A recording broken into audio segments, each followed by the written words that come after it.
Hey everyone, this is Turd Flinging Monkey. I want to revisit what has been called the traditionalism cycle, the egalitarianism cycle, life history theory. It's changed names a lot. It's because it's a working theory.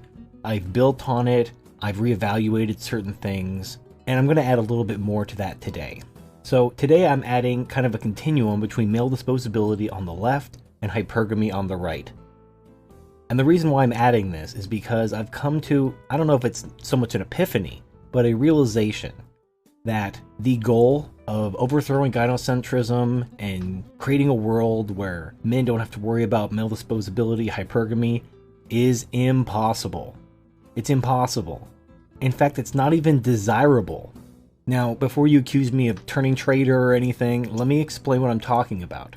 When you think about evolution, survival of the fittest, all that stuff, you need to have two things. You need to have genetic diversity, and you need to have natural selection.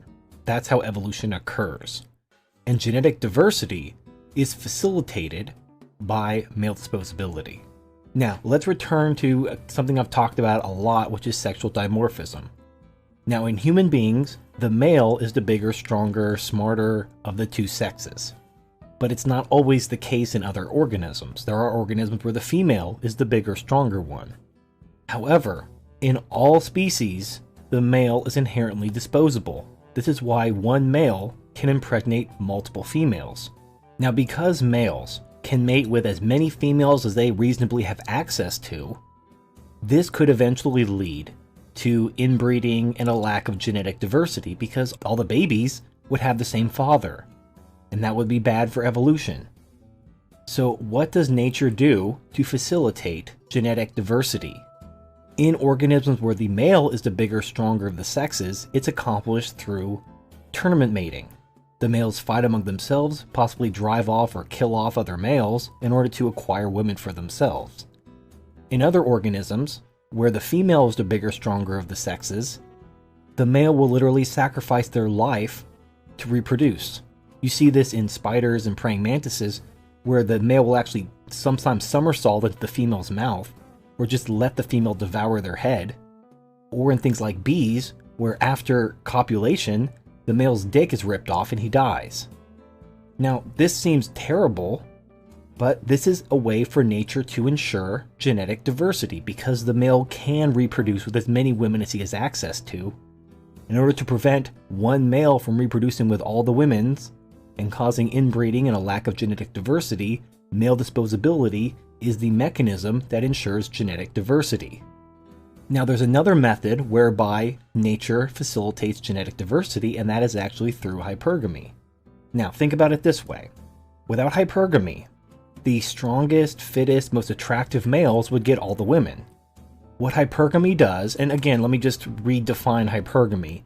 We're not necessarily talking about the traditional definition where it involves trading up in a marriage, because marriage doesn't exist outside of human beings. We're talking about the instinct where women select a mate based on their ability to provide resources and utility, perhaps trading up if they find another mate which provides more resources or more utility. Now, having defined that, how does hypergamy facilitate genetic diversity? What it does is that it allows men who are perhaps less desirable physically or genetically to compete with men who would otherwise be superior to them through the use of resources, gifts, and whatnot. By offering the woman better resources and more utility, he makes himself a more attractive mate to her, causing her to mate with him as opposed to mating with someone who's perhaps better looking or has better genes or whatnot. The point is, it facilitates genetic diversity, and also through evolution, certain traits which may not be desirable in one environment may become more desirable in another. Now, you tend to see more hypergamy in animals that are less sexually dimorphic.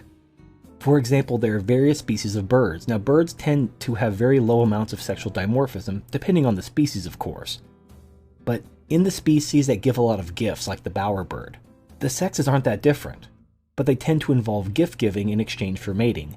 The males compete not with each other, they don't kill each other, they present gifts to the female, and the female selects her mate based on the gifts. Now, there's clearly no marriage in birds. The female's free to leave after she mates or whatever. So is the male. There's not like a bird divorce court to keep anybody tied down. Anyway, the point is, You have male disposability on one end of the continuum and hypergamy on the other end of the continuum. They both exist to facilitate genetic diversity in human beings, or any animal species really. In patriarchal species, in species where the males dominate the females, you see very high amounts of male disposability. The alphas beating up the betas, driving off other alphas, claiming territory, building up harems. These are all aspects of male disposability. In pair bonding species with low amounts of sexual dimorphism, you see more hypergamy, where the woman expects to be given gifts in exchange for sex. This could take the form of selecting one mate based on his gift, or in promiscuous species, accepting gifts from many men in exchange for sex. Now, if you notice in the triangle, there's a middle part, which I call soft patriarchy. It's changed names a couple times. Now, a soft patriarchy is kind of the in-between state between a patriarchy and what I label feminism, but you could also label a matriarchy. In the soft patriarchy, there's more or less balance. It's not an ideal situation for men. Because of the way nature is, men are inherently more disposable, simply because of the nature of sperm and eggs. And you'll also notice that in a soft patriarchy, there is both male disposability and hypergamy. But rather than a large amount of male disposability or a large amount of hypergamy, it's kind of a little bit of both. But you can't get rid of them at any time. There's always inherent male disposability, there's always inherent hypergamy in any system. So again, as I talked about in my last video on the subject, there is no good system. It's a question of which is the least shitty system. Now, in my opinion, a soft patriarchy is the least shitty system. You still have male disposability, but not as much as a patriarchy, where men are like murdering each other and taking their women, and you still have hypergamy, but not as much as under a feminist matriarchy, where the women just demand endless gifts and the men get little or nothing in return.